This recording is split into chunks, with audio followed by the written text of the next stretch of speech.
Assalamualaikum warahmatullahi wabarakatuh. Nama saya Nur Aina Afika binti Nur Azan dari kelas BB03. Jadi pada hari ini kelas saya akan membentangkan mengenai keistimewaan bahasa dan tulisan bagi Tamadun Indah. Jadi secara generalnya kita tahu Tamadun Indah ini adalah suatu tamadun terunggul yang sudah wujud sejak berkurun lama, dan dia awalnya berpusat di lembah Sungai Indus di benua India. Jadi Tamadun India ni dia terbahagi kepada dua bahagian utama benua India, iaitu Indo-Arya di utara India dan Dravida di selatan India. Jadi pada hari ini kami akan memfokuskan kepada tulisan dan bahasa bagi Tamadun India. Jadi tulisan dan Tamadun India ni dia ada 325 bahasa dan lebih kurang 750 dialek. Tetapi hanya 14 yang ditulis di dalam perlembagaan.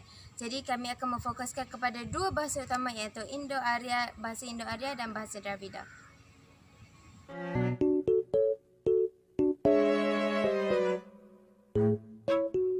Bismillahirrahmanirrahim. Hari ini saya akan menerangkan tentang kesusastraan dalam Tamadun India.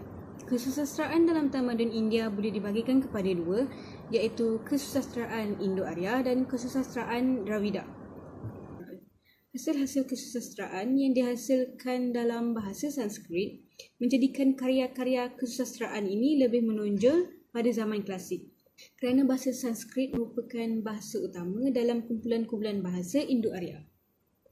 Antara kesusastraan yang berada di bawah kesusastraan Indo-Arya, yang pertama adalah kesusastraan Vedic.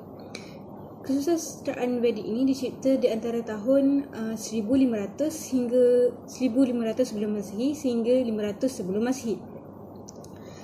Perkataan Veda itu berasal dari perkataan Ved yang bermaksud melihat atau pengetahuan atau mengetahui. Dan kitab suci Veda ni kita boleh bahagikan kepada dua, iaitu Smriti ataupun Shruti.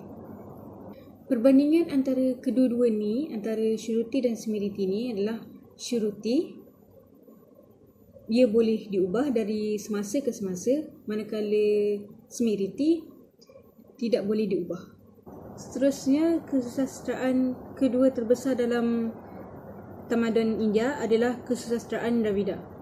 Terdapat 4 bahasa utama dalam kesusastraan Dravida, iaitu bahasa Tamil, bahasa Telugu, Malayalam dan Kannada. Dan bahasa Tamil ini merupakan bahasa teras bagi keluarga Dravida. Antara karya kesusastraan Dravida adalah Tolkappiyam, iaitu karya Nahu yang berusia 500 tahun sebelum Masehi dan merupakan bahan tertulis yang tertua dalam bahasa Tamil. Karya ini mempunyai 3 bahagian, iaitu fonologi, morfologi, sintaksis dan konvensi-konvensi Tamil. Dan karya ini masih lagi digunakan sebagai bahan rujukan bagi bidang Nahu.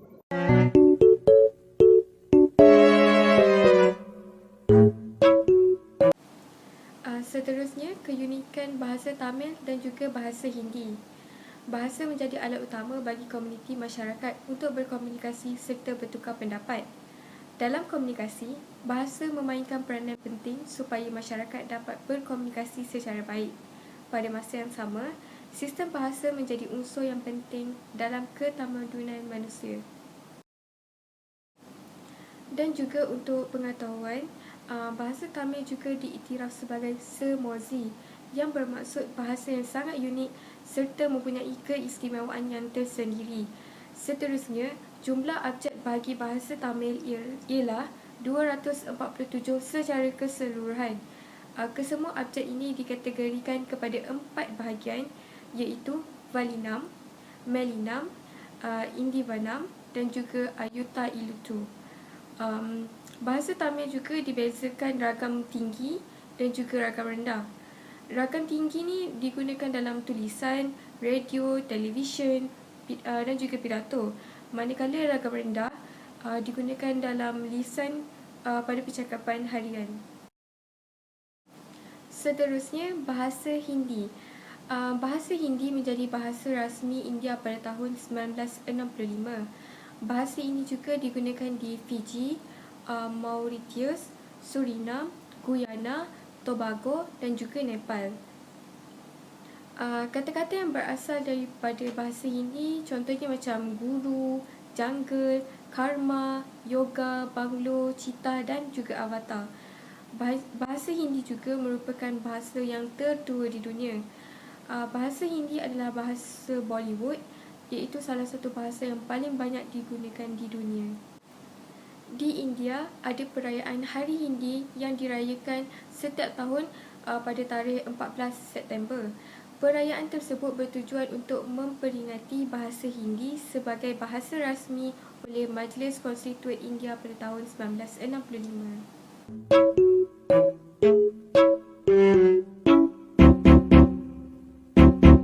Bahasa Hindi adalah bahasa yang berasal daripada Indo-Eropah, yang mana bahasa ini diguna pakai oleh masyarakatnya yang berada di sebelah utara dan tengah tamadun tersebut.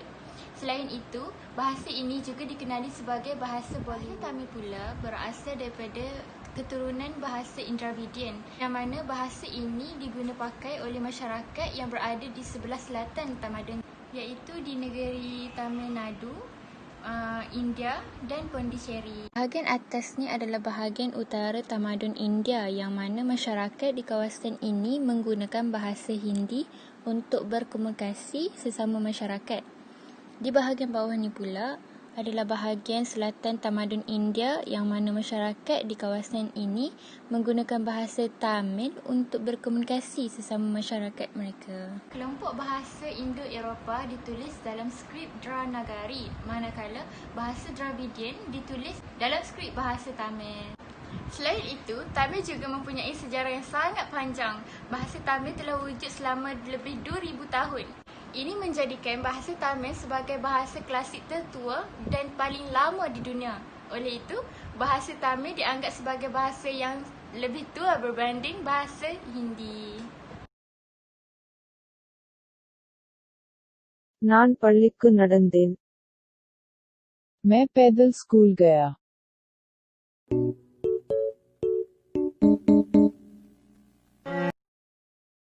Najwa, Saya? saya nak tanya, apa pendapat atau pandangan awak tentang keunikan sistem tulisan dalam tamadun India? Okey, baik. Terima kasih Aina. Berkaitan dengan sistem tulisan dalam Tamadun India ini, ianya digelar sebagai tulisan Tamil ataupun dalam bahasa Tamilnya ianya dipanggil sebagai Betelutu. Kepentingan tulisan Tamil ini adalah untuk mempertingkatkan dalam sektor pendidikan, untuk mencatat segala al-ehwal ekonomi luar dan juga dalam negara, untuk merekodkan juga berkaitan dengan al-ehwal kepercayaan amalan ritual kaum-kaum India, serta untuk melahirkan generasi yang lahir dalam keadaan kesusastraan. Okey, jadi soalan seterusnya saya nak tanya, Okay, boleh. tulisan Tamil ni daripada awal lagi tamadun India, adakah dia kekal sebagai satu jenis tulisan saja atau ada pelbagai jenis? Dan adakah dia ada mengalami perubahan ataupun dari dulu sampai sekarang tulisan India ni, tulisan Tamil ni dia satu je? Okey, bagus soalan tu Aina. Okey, berkaitan dengan perubahan bentuk dalam tulisan Tamil ni, ya memang benar mengalami perubahan bentuk tersebut, iaitu sebanyak 4 kali, yang mana perubahan tersebut berlaku dalam tulisan yang dipanggil sebagai tulisan Asoka Brahmi, kemudian ditukarkan kepada tulisan Brahmi awal, Brahmi akhir, dan tulisan India yang telah diguna pakai oleh orang India zaman kini ianya digelar sebagai tulisan Tamil moden. Selain itu, sistem tulisan Tamil ini mempunyai dua plosif, iaitu plosif bersuara dan juga plosif tidak bersuara. Yang mana sebagai contoh, untuk tulisan Rumi kita, huruf A kita mewakili satu huruf je, A. Tapi untuk tulisan Tamil ni dia berangkumi dua plosif, iaitu plosif bersuara dan juga plosif tidak bersuara.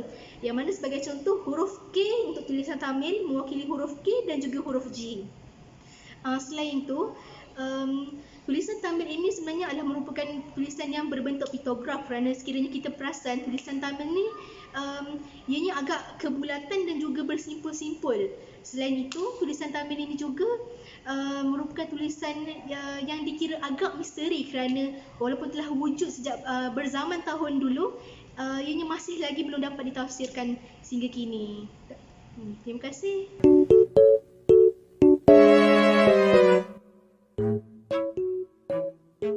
Terima kasih kepada Najwa di atas penjelasan beliau tentang keunikan tulisan bagi Tamadun India sebentar tadi. Jadi kita sudah ketahui tentang keunikan bahasa dan tulisan bagi Tamadun India. Maka kita perlulah ingatkan dalam diri kita untuk mengetahui sesuatu keunikan bahasa dan tulisan bagi sesuatu tamadun itu, agar keunikan tersebut tidak luput di zaman dan dapat dipelihara dia punya originality, iaitu dia punya asal dia. Jadi kesimpulannya pada hari ini adalah pentingnya bagi kita untuk mengetahui sesuatu keunikan dan keistimewaan bahasa dan tulisan tamadun lain, lebih-lebih lagi kepada kita rakyat Malaysia yang berbilang kaum ini. Kita ada kaum India, kaum Cina, kaum Melayu. Jadi pentingnya untuk kita tahu bahasa dan tulisan tersebut untuk agar kita dapat mengingatkan lagi hubungan silaturahim di antara kita dan dapat mengukuhkan perpaduan sesama rakyat Malaysia. Ibarat kata seorang pemegang amanah Yayasan Perpaduan Malaysia Tan Sri Lee Lam Tai, perpaduan hanya boleh dicapai jika semua pihak menolak sebarang unsur ekstremisme yang boleh menjejaskan keharmonian kaum dan agama. Jadi di sini saja kata-kata daripada saya, penerangan daripada saya. Orang English, orang Pakistan, terima kasih, syukran jazilan.